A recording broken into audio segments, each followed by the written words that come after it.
Good afternoon, everyone, and welcome to episode 7, season 2 of Sipping Tea with Stacey T. But y'all, it's the anniversary. Happy anniversary, Sipping Tea with Stacey T. We are a year in. Woo! Man, it is awesome. It is awesome to be able to, start something, start a project, start a thing, and see it to its year, right? To the year of all the things that this has been for myself, and I'm hoping for you all as well. I am so excited to be able to talk about what we've done, like what the year has been. We're going to kind of do a little bit of a year in review.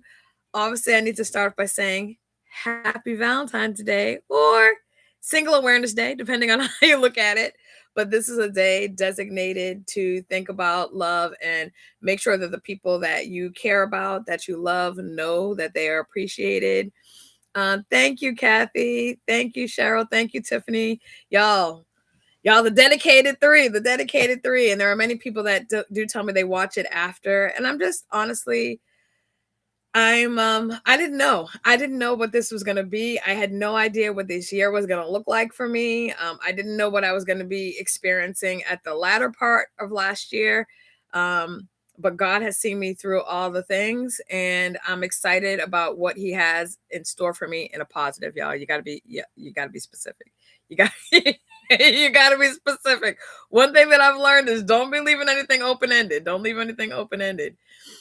Thank you. I appreciate that. I appreciate that, Tiffany. I'm honored. I'm honored that people have stuck with me. Because you didn't have to. You could have done anything else with the time that we spend every Saturday, sometimes on Sunday, y'all. Life be lifing. But you all have been such a rock through this process. It's funny when you look at the year, I'm like, man, I don't know how I would have made it through the year. And my year was ugly, right? And many other people have managed, but this is me talking about my life and my healing journey in real time. So just to kind of have that conversation. But I also need to stop doing that because one of the things that I recognize through this journey, y'all, is that I have not centered myself in my own life story. And I think a lot of people do that, right? We like every time we talk about ourselves, we feel like we're talking about ourselves too much. So then we pivot to talk about somebody else or manage somebody else's situation or whatever. It's okay to talk about yourself. It doesn't mean you're, selfish, doesn't mean you're conceited, doesn't mean that you don't consider or see other people's situations. It just means that you are a valid person and it's okay to take up space. And it's funny that I even have to say that because that's what I've been working with people on for years is, hey, own your own voice, know the power of your voice, advocate for yourself, take up space. But then when it came to me, I recognized there were lots of areas that I wasn't doing that. And so that's been an unpacking part of this journey for me as well. Happy Single Awareness Day. You know it, girl. You know it. I am stuck with y'all, and I'm proud to be stuck with y'all. I could not be stuck with, if you want to call it that, with a better group of people, more caring and more devoted and loyal. That goes far with me. Be very aware that goes far with me. I agree with you. That does go far with me because nowadays you don't get that. People are so funny and sometimey and self-absorbed that they don't recognize that there are other people and other people are going through stuff and they don't recognize the power and support. The power for me, consistency and support mean the world. They truly, truly, truly. Happy patiently waiting day. We could create all the names. But that's actually a good one. We might want to put that on a t-shirt. We might want to put that one on a t-shirt. That's a good one. So man, we started last year in February and y'all, I remember my feeling about even starting. I was very nervous and you guys, we started obviously on IG. Even that process was crazy because I wanted to start on Facebook and I couldn't get it to work. I could not get a Facebook with the name of Sipping Tea and I was like, what the heck is going on, right? So that didn't work out. Then I pivoted to IG. And IG worked for a little bit. Like it was a good little run. And then all of a sudden they were like, oh, if you don't have 1,000 people, then you can't use us. And I was like, what in the world? So then I was like, okay, now what am I going to do? Try Facebook again? Nope. Couldn't do that. And then I thought about TikTok, and I was like, I don't know if enough people are on that. Not sure that that's the route to go. Then I was like, okay, YouTube, let me try that out. I did YouTube. Then, if you remember, I had to pivot from YouTube because didn't have enough people watching, subscribed to be able to have panelists on. So I had to do Zoom for that one session, y'all. When I say pivot, we are ballerinas because we have pivoted and pivoted and pivoted. I've had to pivot within one day on 3 different platforms, if you remember. So, it was exhausting, but what I do remember of, all of that and the theatrics of about trying to get and go live, what I remember are you guys saying, we're going to figure it out. It's okay. We got you. And you guys going from place to place with me and trying to figure it out. And I remember specifically, Tiffany saying, that's just the devil. Your God's word will be heard. And I remember it, like, even though some people probably be like, okay, all right, whatever, it is what it is.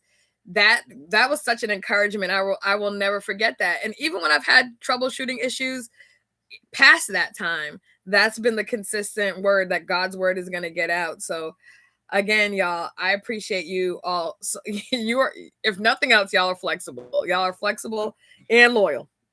Flexible and loyal.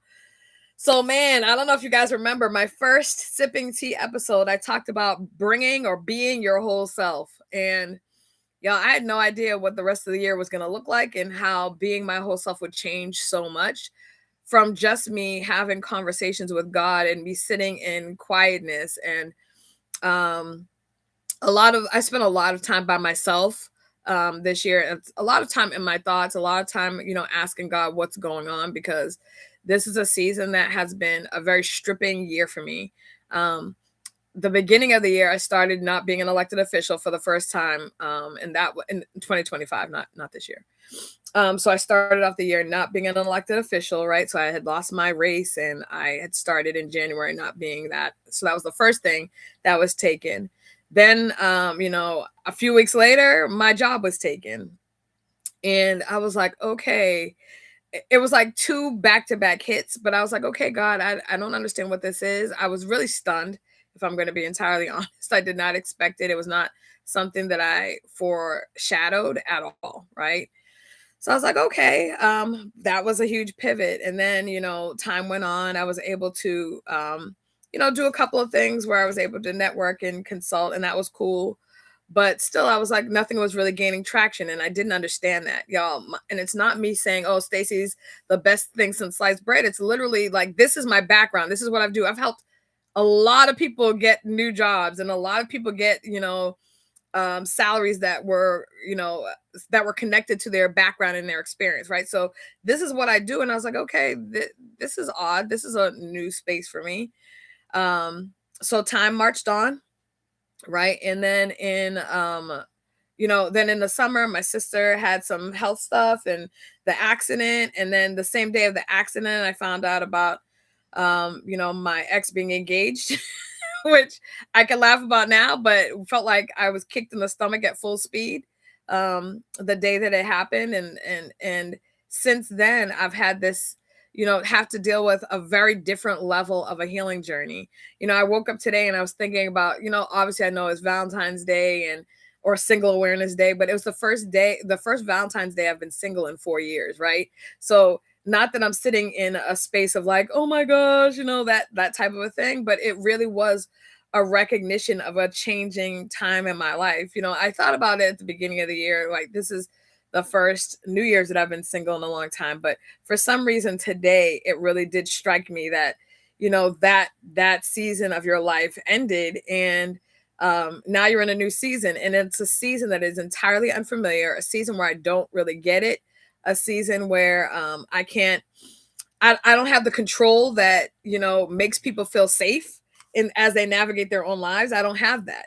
And so I'm like, okay, God, I'm going to keep using the statement for the year, which is, God, I don't understand. I don't like it, but I trust you. And so this past year has really led me through that process. And I think led me to even be able to use that as a phrase, because there's been nothing in my life that I've been able to control. I haven't been able to control my time. I haven't been able to control what it is that I do. I've not been able to control, I mean, anything, like literally anything. My love, any of the things that you're expecting to wake up and have some measure of ability to like make things happen. God allowed for all those things, or God took all of those things, um for me to be in a different season, right? And I know some people would be resentful, some people would be angry. I've known people to have experiences like that are like, what kind of God would do blah blah blah blah blah, right? Y'all, when people say that, I get it, because y'all, I've been in spaces where um it's been a challenge. It's absolutely been a challenge. And I never, I never, get myself into a space where like, oh, I would never question God. Well, good for you, ma'ams and sirs. Good for you. But that's not my reality. I've absolutely questioned, and I've absolutely sat in a space of, God, are we still cool? Like, are we on speaking terms? Because the way some of this stuff is looking, I mean, I need some clarity, right? I've had those conversations because I can. And as Tabitha Brown says, because it's my business. That's what it boils down to. Yes, it was God's protection. We can use it to getting on all social media as well. God, I don't know what you're doing, but I trust you. Yeah. But it's also not, I don't know what you're doing. I don't like it. I think that people need to be honest. I This season of everything, like, well, not everything, but so many things being stripped from me has been very humbling. It's been very painful. It's felt very lonely at times. It's felt very confusing oftentimes. I've had lots of feelings about me as a person. Like, am I a contributing person, a contributing part of society? Is what I'm doing every day when I wake up, is it Groundhog Day, or am I having impact on people's lives in a positive direction? Like, these are the things that play in my mind, along with many other things. But those are a lot of the things that I sit and think about. So when I go back and I think about the first episode, where I really start to unpack my journey, and the funny thing is, before I started, I had written this whole list of all these different episodes that I thought that well, basically, that God had given me, like, some episodes. And then I remember talking to my mom and my sister, and they were like, hey, what about this? You could talk about this. And they were giving me also good ideas. And then I opened it up to you all to give me ideas of things to discuss as well. And I remember saying that they had to be something that I could relate to, because I knew that as I shared, it really needed to be something that made sense to me, something that I had experienced, because that was going to be where I could be transparent and I could be honest with you all about what I've managed, right? But the thing that was also amazing is, as I was talking to you all that first episode, because the first episode, I knew the title, but I had no idea of the framework about how I was going to run Sipping Tea with Stacey T. I had no idea that I was going to unpack it from Stacey as a young kid, Stacey as an adolescent, teenager, young adult woman, right? I hadn't really, I didn't really have the clarity about it. I just knew that God told me to come in here and talk about my healing journey in real time. And I was like, okay, here we go. Like, this is what I'm about to do. But it was very, very, so that particular episode kind of laid the stage by which, the whole journey was going to take place. All right, before I get started, it is still Sipping Tea with Stacey T. Tiffany, close your eyes, because you're about to have a conniption. I know, because I'm having another canned tea, but it's a celebration. So don't get on me too hard, all right? Don't get on me too hard. This one is another peace tea. This one is called Razzleberry. So I had a couple of the other ones from them. This is Razzleberry peace tea. I've actually really liked their flavors. Thank you for giving me grace, girl. Thank you. Thank you for giving me grace. I appreciate it. I need grace. I need grace. So I appreciate that. This particular brand I've actually really been pleased with in general. Their peach tea is, like, to me, like, one of the best things I've ever had. Period. Like, of all the things I've ever, of any beverage is what I'm talking about. Of any beverage, it's literally one of my favorite things. So let's see what this tastes like.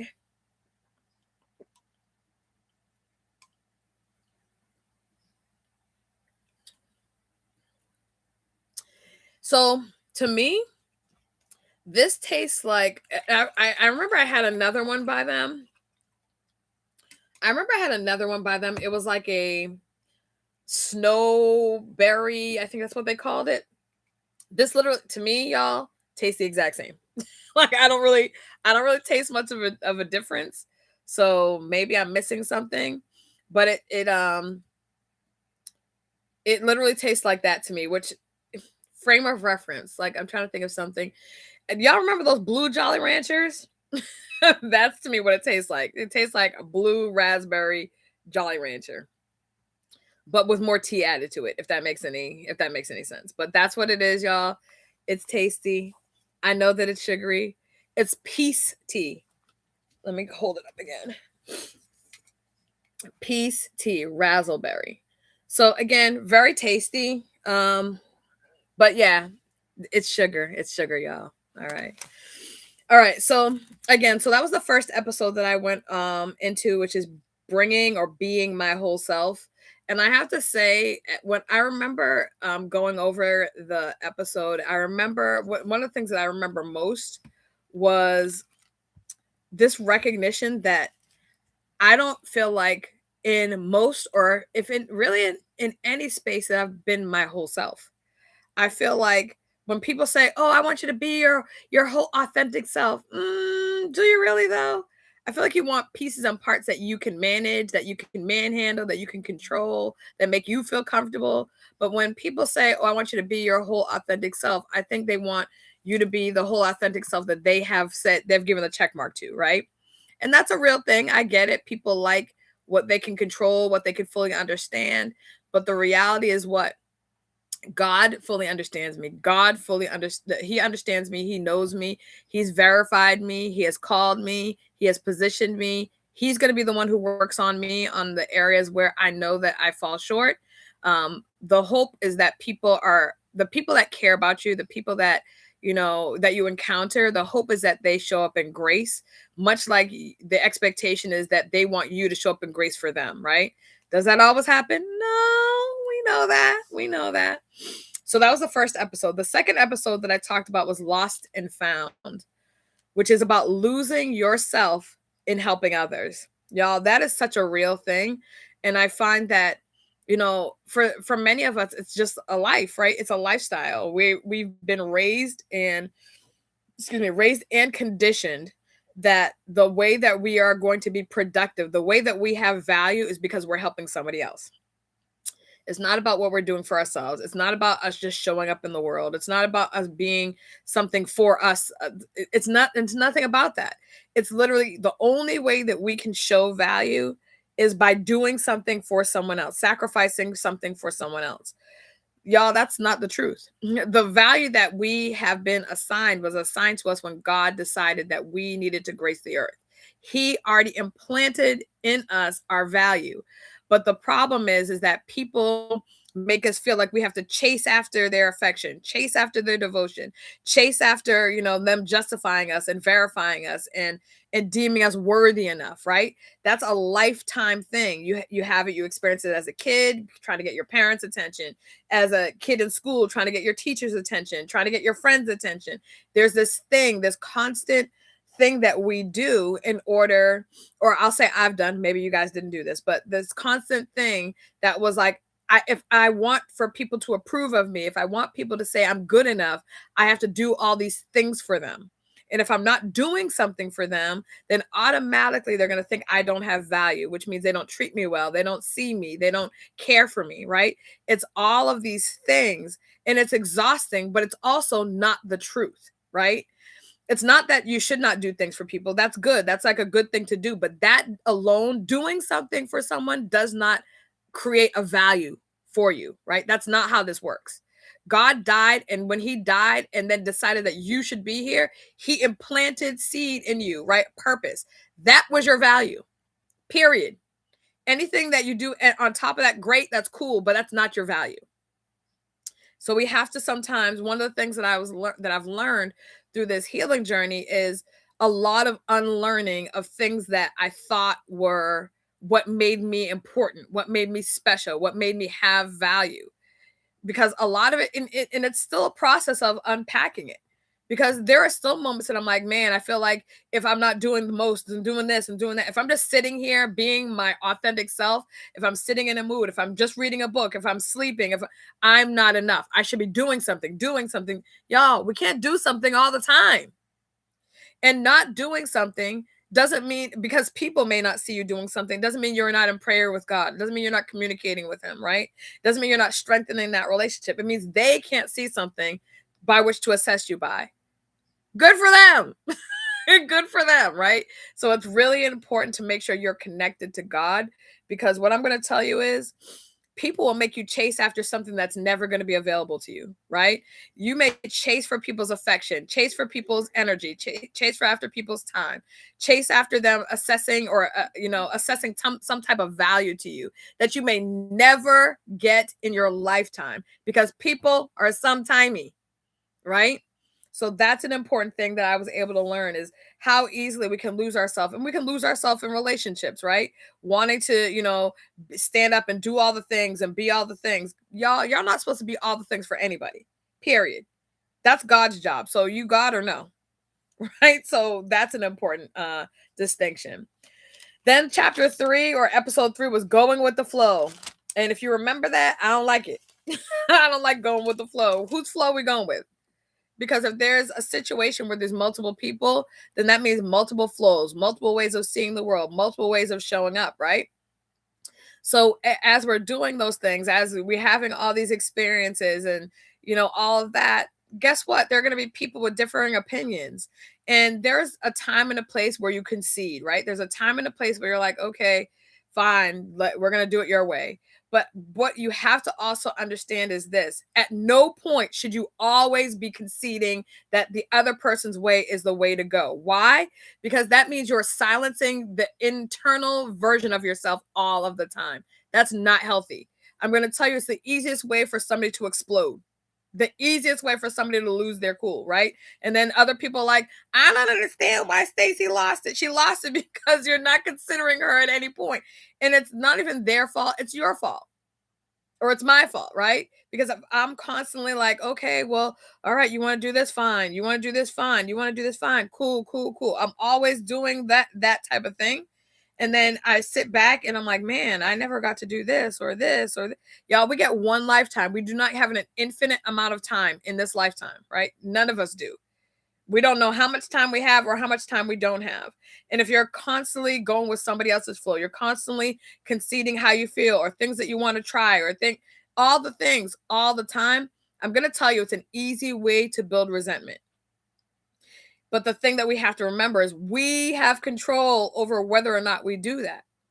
And so it's important for us to remember and reflect on things that we've allowed, because one of the things that I have also been able to take away from the healing journey is how sometimes it's very easy to say, this person did that to me.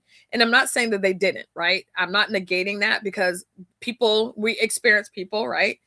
And they do things to us or with us or for us or against us, so we experience them in a real holistic way. However, there are times where we've allowed for people to do the things that they have done to us. We've allowed for them to talk to us crazy. We've allowed for them to minimize our thoughts. We've allowed for them to do whatever it is. Sometimes people like, oh, I was just trying to keep the peace. Remember, my thought is, whose peace?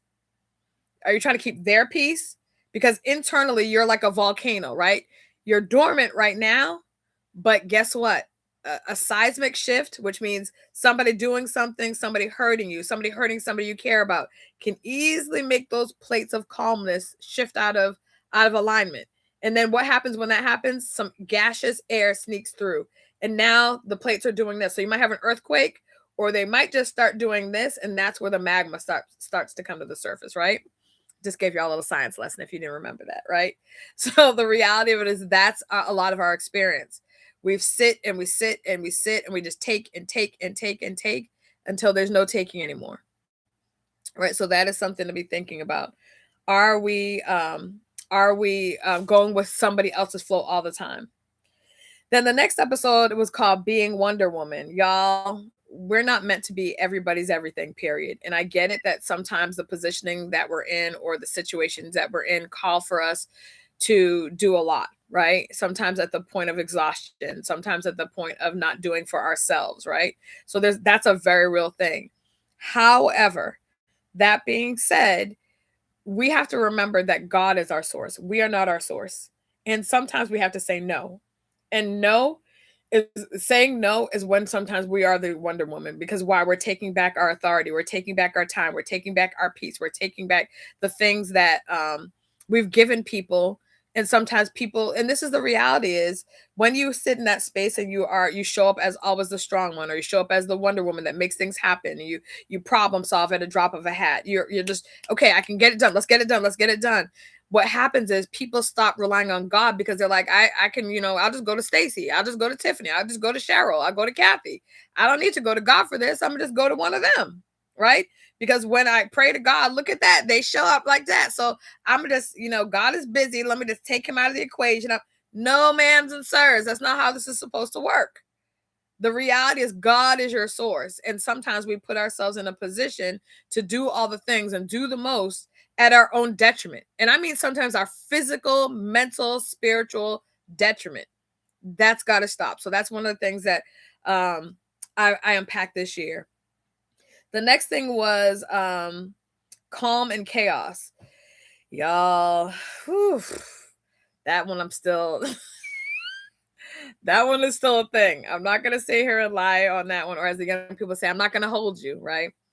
There is a lot. There is definitely and I'm reading some of my notes about it, but trying to find, or learning to find, a stillness in the middle of your storms, right? We know God is the stillness in the middle of our storms, but this is the thing. And I think sometimes when we think about a storm and we think about God being the calm or that stillness in the chaos and the storm, we often think that that means God is going to stop the storm. Nah, homie. That's not what that means. That means in the middle of the storm, he's going to like give you that eye so you can catch your breath. Let Stacey calm down for a minute, because there's a lot going on around her. Let me just give her this little respite, this little bit of, a little nap. Let me give her a little nap so that she can like get up and do what she has to do on the other side, on the back end of the storm. When God asks, hey, you're going to walk out on the water, just look at me. Oftentimes when we're in a storm, the storm is so consuming. People talking about you, people doing nasty things to you, people being selfish around you, people being thoughtless around you, people dragging your name, right? All the things that can potentially happen, that storm constantly swirling around you. And if we're not careful, the storm can consume us. It can start consuming our time, our energy, our spirit, right? So that's why it's so important to find that calm in the chaos, God being the calm in the chaos. Continue to look for him, to look out, to reach out for him in the middle of all the things that happen, because the things that are going to happen, right? There's no measure of control that we can say, okay, I'm going to just this is just going to be calm. I'm just going to, y'all, situations are going to happen. They're going to happen. No ifs, ands, or buts about it. I don't care how saved, sanctified, Holy Ghost filled, how much you roll around on the ground, shout through the aisles, how much oil you slather on yourself, your home, and your kids. Like, stuff is going to happen. Like, that's what it is. Jesus himself went through, he went kind of through the biggest thing, right? So he went through things. We think we're going to do not pass go. We're going to just collect $200. That's not going to happen, y'all. So we have to equip ourselves to find Jesus, to find God in the middle of our situation. So that was number 5. And then Scattered Reflections was the episode 6. And this one was really about how we see ourselves. And as a lesson in my training, when I was doing conducting trainings, I talked a lot about this, because oftentimes we view ourselves in such a different way, in a distorted way, as opposed to how other people see us, right? So many people will be able to say to you, wow, Cheryl, you're amazing. You're such a good trainer. Tiffany, your level of patience and love and guidance and your level of knowledge. Kathy, your focus, your drive, like people will be able to see particular things in you that you don't even see in yourself, or because life's, you lost that part of yourself. You forgot that even exists in you, because you're just trying to survive every day. Y'all, if nothing else, we deserve to do more than just survive, right? Like that's basic. We don't deserve just basic, and we have to stop thinking that just surviving is enough. God wants us to have all the things, all the things. We're just like, oh, if I can just wake up every day and just go to work and come home and do this and do that, then I'll be happy. And I'm not saying you shouldn't be content, because the Bible does say whatever space you find yourself in, or situation or time, to be content in that, right? But that doesn't mean that there's not more available for you if you tap into it, right? It doesn't mean that there's not, and sometimes it means making different choices, making different decisions, believing, trusting, betting on yourself, right? It could be doing things afraid until God allows for you to not feel the fear in it, right? All those things are possible, but oftentimes we don't do that, right? We don't see our reflection as what it truly is. So that was a huge eye-opening thing for me. And I will tell you, that one in particular, the distortion of how I see myself, was something that popped up again much later in the year in November. And I've told you all that that's when God allowed for me to see myself as beautiful for the first time in my life, right? So when that happened, that distorted, it's almost like in the word it says the scales fall from your eyes, so it reveals the truth.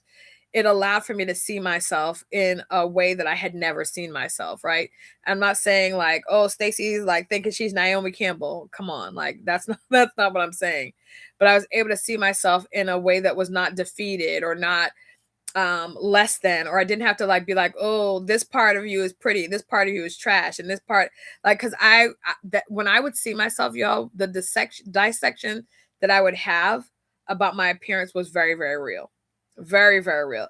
And I'm not still saying it. I'm like, ooh, my thighs got a lot going on, right? I still look at it and I'm like, man, that can is canning. So I'm not saying that I still don't like, ooh, but the reality of it is God allowed for me to see that. And I think he allowed for me to see that because he wanted to bring to my attention how easily life can distort what God said is something different. If God said that I'm the apple of his eye, who am I to say that that's not the truth? So is God a liar, or am I? So we have to change the thought process. If God told us we're a thing, then that's what we are. We have to then work to believe that God's word is the truth, right? Because we'll say, oh, God's word is the truth. It's never changing. It's unfailing, the unfailing word of the Lord. But when it's about you being fearfully and wonderfully made, you're like, but am I though? Right? So again, sometimes we have to really look at how we see ourselves. All right. Then chapter or episode number 7 was makeup. So y'all, you know your girl loves some makeup, right? I love a good beat. I love a good smoky eye at all times. I don't care what color it is. I want to smoke out the eye, right? But people have talked about for years, especially my guy friends. Man, these women, you think they look one way, and then the rain hits, and and then I'm like, who is this? Y'all, to me, makeup is art. It is actually really calming. I love doing my makeup. I actually did it on live a couple of days ago. For me, it might have been yesterday, I don't remember, but it's very, very calming for me to do my makeup, because it just like allows for me not to be thinking about what's going on in my life or what's happening in that day. I'm literally just sitting there and enjoying my time, me and the brushes, me and the brushes, me and the sponges, me and my fingertips, depending on what I'm putting on. But that's what it allows for me to do. But I know that there are a lot of people who are like, man, y'all do too much. Y'all do too much. Let me just tell you, ma'ams and sirs, I don't do my makeup for you. I don't really care if you like my makeup or not. It's not for you. It has nothing to do with you. Believe it or not, there are things that I do that have nothing to do with you whatsoever. And I feel like sometimes people feel like, oh, all women wear makeup for some dude. I'm single. I wear it for me. I like it. Period. Point blank. That's it. There's no big theory. We don't have to like go and read a Bible verse about it. That's why I wear my makeup the way that I do. But I think it's an interesting conversation about art versus deception. So that was a funny episode. And that one we had Cree Beauty, who is a makeup artist, as the expert. Then I had one called the next episode was called Promises, Promises. And this one was about your word being your bond. A lot of people say a lot of stuff, but they don't hold to it. Like, okay, I'm gonna be more patient with you. And then as soon as you open your mouth, blah, blah, blah, blah, blah, I'm like, okay, well, that was short lived, right? Grand opening, grand closing of that of that promise. Or people will say, I mean, sometimes it's something as simple as, hey, we're gonna go on a vacation. Let's plan it, da da da, and then that never happens, right? Or it could be something as it could be something even simpler as like, I'm going to call you back tomorrow, and then like 5 days go by.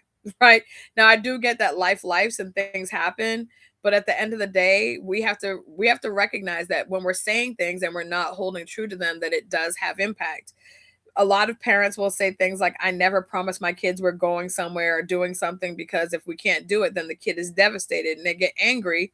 And justifiably, you're setting a tone for which you tell your kid that you're going to do things, and then you show them that you don't follow through on your word, right? And then you wonder why your kid is feeling some type of way about you, but you set up a system where you told them that you lie to them on a regular basis. So yeah, and I get people don't like to, Stacey, sometimes things happen. I get it, but that is the system that is being created in the brain of my parent, my grandma, my family member. They say that they're going to do these things, and then they don't ever follow through, right? So to them, now the nature of relationships, the nature of what people say is like, yeah, they said that they love me, but do they for real? Because people be saying all sorts of stuff to get what they want, right? That's kind of how things go. So promises was a very good reminder of me being careful with promises that I make to people, but also promises that I make to myself. I've been saying to myself, I'm going to, do more things for myself, because y'all, I'm getting older. We're all getting older. If we're still here, we're all getting older, right? Stacey, you're going to do more things for yourself, and you're going to do them and not feel guilty about it. Y'all, that's still up for debate, because I still have a very difficult time doing things for myself and not feeling guilty. Like I owe somebody else my time. I owe somebody else my energy. I owe somebody, okay, you got to do this for this, and got to do that for that, and you got to call this and do that. Like I have a very hard time with that to this day. And I think I'm not alone in that. I feel like a lot of women in particular have a very, very difficult time with that, because we're taught from a very early age that self-sacrifice is the way that people can see your value and the way that you show love. Men are not taught that. Men are taught to go for it, be daring, be risky, bet on yourself. Girl, they're taught that. They're not taught that at all, right? And obviously there are going to be some outliers. There's going to be one person like, I was taught that. Well, fantastic for you, ma'am. But the vast majority of us were not taught that way. If anything, we were taught to do that is selfish, right? So it's unpacking. I keep saying this word unpacking or unlearning and relearning, because a lot of what we've managed is unlearning some of the things that have kept us feeling trapped, or kept us feeling less than, or kept us feeling like we didn't do enough and we're not enough and all these things. That whole circus of thought is literally a circus. It is meant to keep you feeling like, I have to do more. I have to do more. I have to, y'all, there's only so much you can do. There's only so much you can do. And my question is, when is God included in what you got going on, right? The next thing that the next episode was sending a representative. What you see is not always what you get. Man, if I could tell y'all anything, that this is still something that has been such a helpful breakdown. I've always known that people can be fake, y'all. I've seen it, right? All of a sudden people are like, they'll be, screaming and fussing, and then they're with somebody else and they're like, oh, hi, blah, blah, blah, right? So I know people can turn it off and turn it on. I've seen it. The reality of it is, when as a grown adult now, I seek not to have relationships with people that do that all the time. I do get it if you're in a situation, specifically work situations call for this sometimes, because you might be working with somebody that you don't really have a taste for, but you don't have the ability to like not work with that person. Then that's one thing, right? But I'm talking more so about your personal relationships that you have control over. If you don't want to be around somebody fake, then don't. And my suggestion is always, don't come to me fake. Come to me real. One, because more than likely I already know you're being fake, because that's one of my blessings, right? That God gave me. So I can typically tell me you're being fake and phony anyways. But the other thing is, maybe I will actually like the real version of who you are. If you actually proudly walk in who you are, the right people for you are going to be in your life. The right people for me are going to be in my life because I'm authentically Stacey. The people that don't want to be are not going to be, and that's okay. I'm not everybody's cup of tea, pun intended. Right? I'm not. And that's okay. Not everybody needs to be like your biggest fan or like, oh my gosh, Stacey, did you hear Stacey? She's so amazing. Her speech, I loved it. Like, not everybody's going to do that. But my big thing and my irritation with people sending representatives is that you're taking my ability to judge who I want to be around because you're being deceitful. You're sending a fake version of yourself. That one, I will tell you, you're not going to be able to hold that up for forever. At some point, that like mask you're wearing is going to drop. And I'm like, oh, that's who you are. No, thank you. I'm all set. So you might as well just let me know who I'm dealing with from the get go. So that's that one.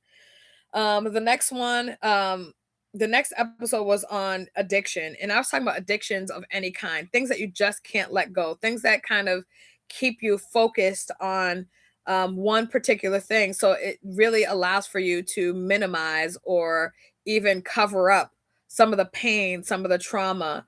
There's a lot of people suffering with addictions of all different variety.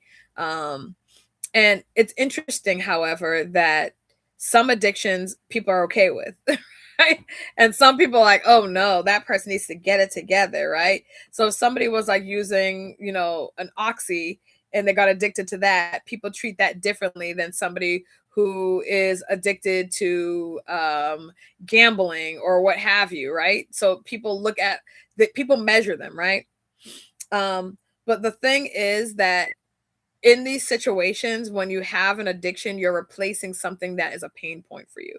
So there's something in your life that's causing you pain. There's something in your life that's causing you fear, or something in your life that is a trauma, a trigger point, and you have not like dug into that to really figure out what that is so that you can remove that root. Remember, I've been talking about my healing journey as deep level root extraction. And for so many things, we have learned over time, just cover it up, cover it up. It's not a big deal. Everybody goes through stuff. Cover it up, cover it up, cover it up, right? Y'all, that doesn't work. It does not work because as adults, even though let's say you never did any healing whatsoever, you are going to be the most sloppy person to be around. Why? Because something's going to happen in an interaction with somebody. And because you haven't dealt with your stuff, now this person is getting beat up and they have no idea what is happening. No idea why you're aggressive. No idea why you're short with them. No idea why any single thing, whether it be a good thing that they say, a funny thing that they say, a sarcastic thing, everything that comes out their mouth is a problem for you. And you will find issue with everything. Why? Because there's something in you that you have not extracted. And now you're having this person that God sent your direction that is rubbing up against that bruise, right? Is rubbing up against that trauma that you have been like working so hard at not even dealing with or managing because you're like, everybody goes through stuff. Ma'ams and sirs, if your foolishness and your hurt or your trauma or any of the things from the past are affecting your life as a grown adult, I'm gonna need you to do some healing work. Why? Because not everybody wants to get punched in the face because you haven't, and I don't mean physically, y'all, but punched in the face or aggressively having to deal with some of your stuff because you haven't dealt with it. And they don't have any understanding that that's what's going on. All they know is like, wow, I was trying to talk to so and so and they bit my head off. And I have no idea what I did to them. I started talking to so and so and they started crying. I started talking to this one in the workplace and they got crazy aggressive out of nowhere, right? All these things that we deal with, they don't just disappear. They are somewhere inside of us, right? And it's not that you can just be like, God, clean all the things up. Okay, that's cool. But unless you can identify what some of this stuff is, yes, he's going to clean up what's going on. He's going to clean up the nastiness that you may be spewing out. But what it doesn't do is necessarily erase what there was. It's an echo that's there. And what God will allow is for somebody to attach themselves to that echo so that now they're the person that you have to interact with because he needs for that thing to be able to be extracted, but you have to be aware of it. All right. So that's another thing. That was number 10. 11. Do you see what I see? Man, oh man. Whew. This one was interesting because this was about navigating, and I'm looking at it right now. Sorry, y'all. Do you see what I see? Was navigating a world that so many people don't know about, and that was with our very own Tiffany as our expert. Man, when I say that it was such an exposure to so hard of an experience, but so challenging. And the thing I loved about that particular episode was that I've known about neurodivergence for a good chunk of time. I call people that are neurodivergent differently able, right? But the thing is, I've known about it, but to hear the day in the life was so humbling to me. And I think something that so many people need to know more about. They need to hear more about it because when we get into those spaces and times where we're like, oh, my day was so hard. And then you hear a day like that. I'm like, you started at 2 in the morning for what? Like, I just went to bed. What do you mean you're starting at 2 and 3 in the morning?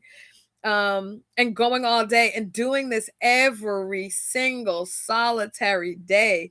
I wish I had a cheers button because I would cheers you on that. I applaud that. But that particular episode still rings in my mind as one of the most powerful because it was a reminder that God literally handpicks people to be in certain situations. And sometimes also what we go through in our past prepares us to be the perfect person to be in a situation, to live a particular life. And I know from just watching and seeing that God knew what he was doing when he designed your situation. But it was amazing, amazing, amazing, amazing episode. The 12th one was growing pains. Man, we're all in them. Like what can I tell you about it? As you start to grow and this is the thing, at every age of your life, you should still be growing. At every age, if you get to a point in your life where you're like, oh, well, I done did it all. I lived my life. I done grown. I'm 40 years old and I'm grown out. Ma'ams and sirs, I don't care if you're 110 years old. There still should be lessons that you're learning. There should still be things that you're trying to improve about your life and how you show up, right? There's never a point where you're like, I've made it, right? If you feel like you've made it, go back to the starting point because there's things that every single person should be willing to do. And when you stop growing, you stop living. So if you're unwilling to grow and change and shift and learn, then that's where you're stagnant. And how is God using you in that? How does God, you know, touch different people through your life if you're not willing to change, you're not willing to grow, you're not willing to adapt? That's a really sticky situation to be in. Number 13 was about running for office, y'all. Woo! Running for office was quite a thing, y'all. And I had Eileen Del Rossi on as my guest for that one. Y'all, the reality of it is running for office is a challenging feat. The thing for me that running for office really exposed was what support looked like, right? Because there's lots of different ways when you're running for office that support can show up, and I didn't realize how much and how much I needed people's support in that moment. When you're going through a different stage, like just like now, I'm in a different phase and it's really uncomfortable for me because I can't control the phase, right? But when you're running for office, I didn't know anything that I was getting involved in. I was really kind of like trying to figure things out on the fly as things happen. When people would give me information, I was trying to do the appropriate and the right things, right? So there was all of that.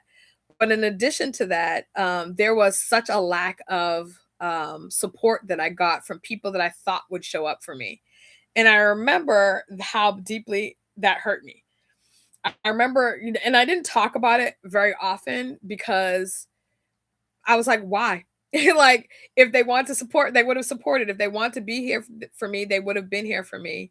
Um, with the exception of like one person that I knew could not, there was literally people that never ever did a thing for me.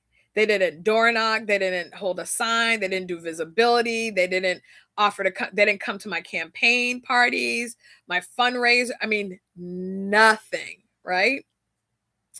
And I remember how deeply, gravely that actually hurt me and how quiet I kept it for the most part because I didn't even know what to do with it. I did not know what to do with that. So what I will say is from that moment, from that time, God did I feel like that time was a time where God needed for me to see very clearly what it meant for people to be in your circle, like what that means. And for me, I feel like I had allowed too many people to call me a friend. I had allowed too many people to, say, "Oh, Stacey, that's my girl. I know her." But at the end of the day, like, do you know me though? Like, for real? What's my favorite color? You know what I'm saying? Like, there was a lot of me learning about how I've done a lot to let people in and try to be there for people. But this goes back to what I was talking about earlier, feeling like I need to be performative. Like I have to do and do and do and do for other people that never think about or center me in doing things for me. Right. And the other thing is recognizing that that's not selfish. That's what healthy relationships look like. Healthy relationships look like people saying, you know what, Stacey, you've been doing a lot for me. Like, how can I help you? How can I bless you in this moment? Right. That's what healthy relationships look like. But if you're used to being a giver and you're used to that being how you show up, then sometimes it's distorted. Number 14, who am I? Brand versus reality. Y'all, people really feel like they know me for real, for real. I have to stress to people, you've known what I've allowed for you to see of me, right? And that's just the nature of it. That's for everybody. You've seen, the polish. You've seen, oh, Stacey's well spoken. You've seen Stacey as an elected official. You've seen Stacey as, a keynote speaker. You've seen Stacey as maybe the person who sang the lead in a choir or person who does plays, right? You've seen that. But if you don't know like the things that I'm afraid about, if you don't know the things that cause me to lose sleep at night, then you know of me, right? You may have some inkling, and not everybody knows everything at the same level either, right? But you may know of me, and there's a very big difference between knowing of me and what the whole world will see versus actually knowing me and the things that are important to me or the things that the things that I love or what's in my heart, right? That is very, very, very different. I see somebody else came in. Hi, how you doing? So yeah, that's a very big thing. Now, episode 15 was about Christianity, relationship versus ritual. If y'all remember, we had a special guest for that episode. That's all I'm going to say about that episode. Y'all know the reality is, y'all, there's a lot of people that have relationship with God, and there's a lot of people that have a ritual situation, right?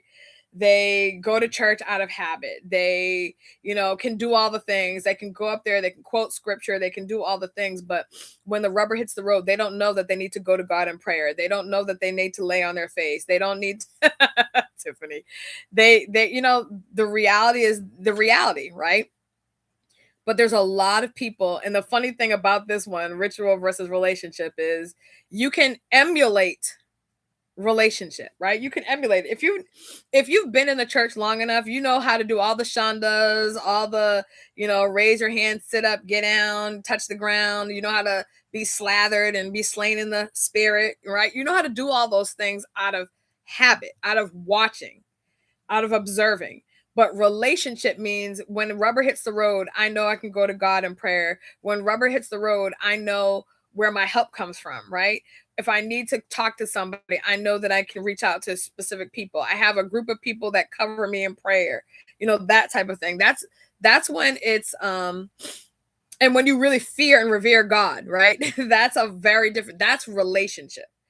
But a lot of people are into ritual, and we're just going to move on past that one. But that was episode 15. All right, I'm just going to do a quick kind of rundown because we're running low on time and I want to make sure to be respectful of your time. The next one, episode 16, was femininity and safety. And this one was really important to me because I've been talking about wanting to live in my soft girl era. You probably heard a lot of people talking about it more and more because I'm going to tell you, there has been so much labor intensive mental, like somebody said this yesterday and I was like, my goodness, just constant decision making. My whole constant, you got to make this decision and do this and do this. Some days you just want to be like, okay, honey, All right. You want okay, you want to know? Yeah, let's go here for dinner. Like that's the only decision you want to make. Right? I don't want to think about the trash. I don't want to have to think about roof raking. I don't want to think about shoveling. I just don't. Right? I just don't. But the reality of it is having to get things going, having to keep things moving, that type of thing, right? So there's this desire to live in this feminine space. And I've heard a lot of men like women nowadays don't know how to be feminine. They always, I'm a boss lady, I'm a I run it on my own. Sir, not every woman wants that, but the reality of it is sometimes because y'all were out of alignment, then adjustments had to be made because bills still needed to be paid, households still needed to be taken care of, right? But it's not that a woman is seeking to emasculate you, but in order for a woman to be able to take care of her household, she had to do things to take care of her household. But I'm gonna tell you right now, if you choose to say, Stacey, I want to take care of you, and your money is gonna be your money, you can travel with it, and you can do. Thank you, sir. God bless your heart. God bless your heart. But the thing that is important to really understand in a situation like that is this: femininity and safety come because a woman feels safe to be that way. You have to allow for a woman to be able to feel safe with you, which means you need to be consistent in how you show up. Right? You need to be consistent in the way that you are. You need to be consistent in how you love her. You need to be consistent with your conversation. At no point can you make her feel unsteady, because as soon as you make her feel unsteady, a woman is like, oh, he's not being the same, he's being shifty. So now I have to come out of my feeling of safety to make myself feel safe, because you're no longer doing that, you're no longer providing me with that feeling. So that is something that was an important thing. And man, I'm still marinating on that one, to be honest with you. Then I had band-aids. I'm just gonna do the top 20, y'all, because that's in the book, right? Then the next one is band-aids, which basically how we cover up our hurt, right? But y'all, if the hurt is so deep that you need surgery, a band-aid is not gonna do it. And we need to stop doing it. I feel like sometimes we put band-aids on hurt because, what would people think if we saw how hurt we were, right? What would people do if they knew who caused us the hurt, right? It's this weird thing where even though we're the hurt parties, so often we'll get into spaces where we allow for that other person to be protected, even though they're the wrong party. It's a crazy, crazy thing, y'all. Um, but yeah, really like thinking about the fact that some of our wounds are really deep. Some of our wounds need surgery, or at the very least, liquid band-aid, not that regular band-aid, right? Because we need for something to really pull so first of all, we need to clean out the wound. Clean out the wound. All the debris, all the infection, it needs to be cleaned out. It needs to be tended to in a real way. And then we can start our healing process. Episode number 18 was thermostat versus thermometer. I actually did this the other day on TikTok. I was talking about, are you a thermostat or are you a thermometer? And I think this is an important conversation because so many of us think that we're really a thermostat, but we're really a thermometer. Everything that happens outside of us is what impacts our day and how we show up in our internal, mental, spiritual temperature, right? And that's what a thermometer does. It just gauges the impact. A thermostat sets the tone. You set the temperature. You set the feeling, the vibe of a space. And the reality of it is, as God's kids, we're intended to be those thermostats. We're intended to set the tone for the spaces that we walk into. Unfortunately, so many times life has beat us up, and so for that reason, we're just sitting there with a thermometer under our tongues, and that's it. That's all we're showing up as. It's just like, hey, this person is this way, so I'm going to be this way. But instead of saying, no, I get that this person is that way, but they haven't experienced me. They're about to get turned into a different situation. I'm not going to be impacted by their nasty attitude, or I'm not going to be impacted by them trying to minimize me, or trying to talk over me, or trying to diminish me, or minimize my thoughts or my impact, or any of that stuff. I'm going to be the thermostat. I'm going to set the tone in this room, and they are going to have to change their behavior to fit into my space. But again, so many of us have not grown up that that's the way that we think. The Gift of Goodbye was episode number 19. And I have to say that was a tough one for me because I feel like we all have goodbyes that we have in life, people that pass away, and that can be challenging. Um, and we also have people that have left our lives for a variety of reasons. But even though it is painful when somebody leaves us for whatever reason, whether it's just lack of friendship or we move to a different job or somebody passes away, there is a gift in the goodbye because they have left us with love. They have left us with lessons to live by.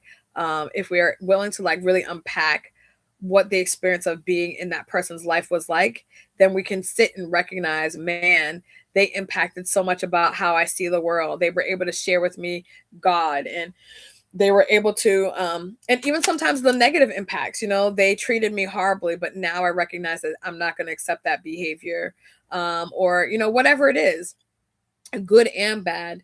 The goodbye, if we can really like unpack all that happened based on having a relationship with that person, we can sit and understand, wow, they really did bless me just by the experience of knowing them, right? And then episode 20, we all live happily ever after. Yeah, I'm trying to get there, y'all. I'm trying to get there. I feel like, whatever, as a kid, I definitely had those designs on, getting married in a castle and a prince kind of coming and taking me out of, whatever I felt like was the drama of the day or the hurt of the day, like kind of just sweeping me off my feet and making me forget that anything bad had ever existed in life. Y'all, I don't know that that happens, because if it does, I have not signed up for that plan apparently. But what I will say is that God has the perfect persons for anybody who desires them. And perfect persons does not necessarily get wrapped up in the packaging that you might think, but the perfect person is a blessing to you. That perfect person is somebody who is going to make you um, feel full, right? In a way. And I don't want to say complete, because you should already be complete in God and yourself, but they're going to add this compliment to your life that just feels like it always should have been there. You know what I'm saying? And I'm saying that in expectation because I don't have that right now, but that is something that I do, that I do sit and wait for, that I do sit in encouragement for you all and for myself, that God has not forgotten. God has is working out all things. If I'm going to be entirely honest, I never would have thought that I'd be my age and still be single with no kids. Right? I never would have thought that God does have a person for you. I never would have thought that that would be the case, but God knew that, and has been trying to orchestrate a lot of this cleanup that's in my heart, because I had a lot of stuff, y'all, a lot of stuff that when I'm able to look at my relationships and unpack patterns of behavior and patterns, and I'm not talking about their behavior, I'm talking about their behavior and my behavior, right? So when I'm able to like look at some things and unpack that, it's been very, very helpful. Um, that I've been along that I've been on this journey for the length of time that I have. So y'all, that was the whole sipping tea with Stacey T run through for the first 20 episodes. We might go through the next few episodes on the next weeks, but I want to talk about that in particular because that is something that is obviously in the book that I'm still writing.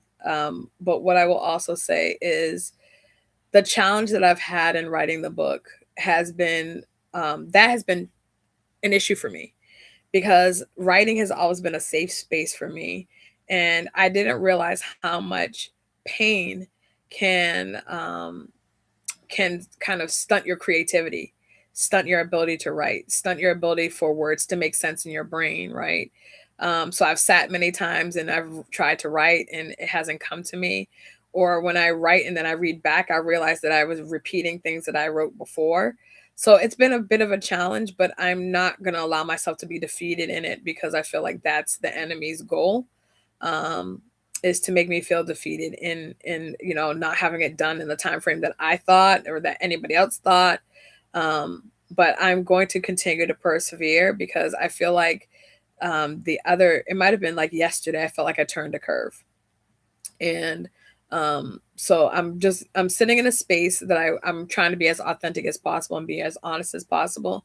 Healing is very challenging. It is very complicated. I say it often because I need to say it often. But I think that it's necessary, because if not, I'm going to be in a on a hamster wheel where I'm consistently stuck. I'm running and running around in my life, and I feel like my life is running me and I'm not living or running my life. And that's not the intention that God has for me.